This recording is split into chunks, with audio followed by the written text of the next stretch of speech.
Loneliness is the suffering of our time. Even if we're surrounded by others, we can feel very alone. We are lonely together. There's a vacuum inside us. It makes us feel uncomfortable, so we try to fill it up by connecting with other people. We believe that if we're able to connect, the feeling of loneliness will disappear.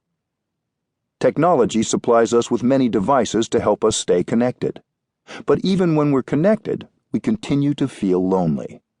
We check our email, send text messages, and post updates several times a day.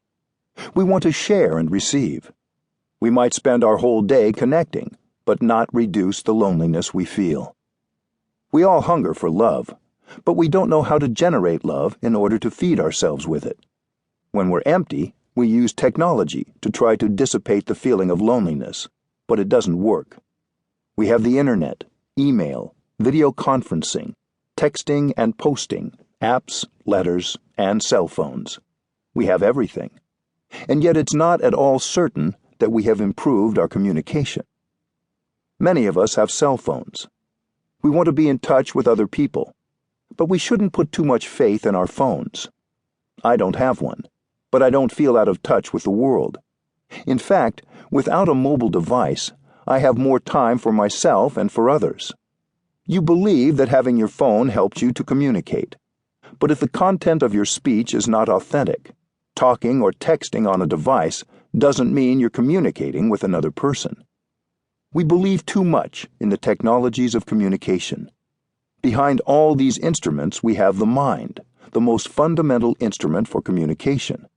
If our minds are blocked, there is no device that will make up for our inability to communicate with ourselves or others.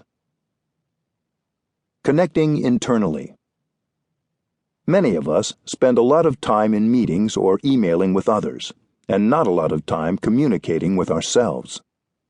The result is that we don't know what is going on within us. It may be a mess inside.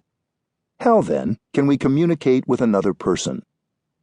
We think that with all our technological devices we can connect, but this is an illusion. In daily life, we're disconnected from ourselves. We walk, but we don't know that we're walking. We're here, but we don't know that we're here. We're alive, but we don't know that we're alive.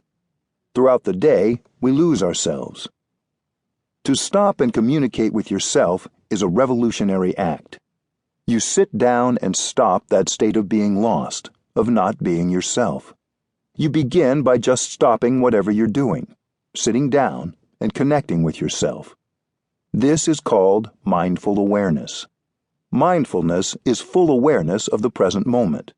You don't need an iPhone or a computer. You just need to sit down and breathe in and out. In just a few seconds, you can connect with yourself. You know what is going on in your body, your feelings, your emotions, and your perceptions. Digital purpose. When you don't feel you can communicate well in person, or wonder if what you say will be hard for the other person to hear, sometimes the best way to communicate is to write a letter or an email. If you can write a letter that's full of understanding and compassion, then during the time of writing that letter, you will nourish yourself. Everything you write will be nourishing for the person you are writing to, and first of all, for you. The other person hasn't received the email or letter yet, but while typing the letter, you are nourishing yourself, because what you're saying in the letter is full of compassion and understanding. Especially at the beginning of your practice, it may be easier for you to practice mindful communication in writing. Writing this way is good for our health. We can send an email, we can text, and we can talk on the phone and use mindful communication. If our message is full of understanding and compassion, we'll be able to remove fear and anger from the other person. So next time you hold the phone, look at it and remember that its purpose is to help you communicate with compassion. Usually we are in a hurry to send our emails and texts. As soon as we finish writing them, we press send and they are gone. But there's no need to rush. We always have time for at least one in-breath.